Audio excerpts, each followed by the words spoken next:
المصيبة الكبرى أننا نودع الموت ولا نعود إلى الله. مصيبتنا أننا كل يوم نشيع إلى الموت. والله ما أنا مستعد للموت، والله ما أنا مستعد ألاقي الله.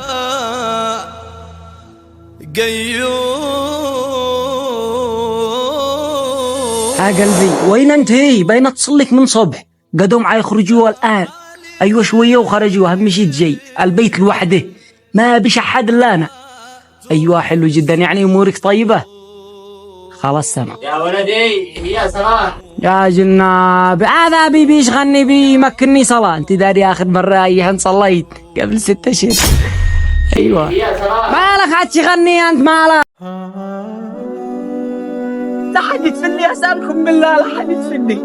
والله إن أنا برجع أطيح والدي وما أدخل في أي علاقات محرمة. يا جماعة والله ما أنا مستعد. يا أخي وقف، أسألكم بالله وقفوا. والله إن أنا ما عاد أشوف أي أشياء محرمة، والله ما عاد أزيد أدخل في علاقات محرمة. والله إن أنا برجع أصلي. اعطوني بس مهلة دقيقة بالله عليكم، لا حد يدفني.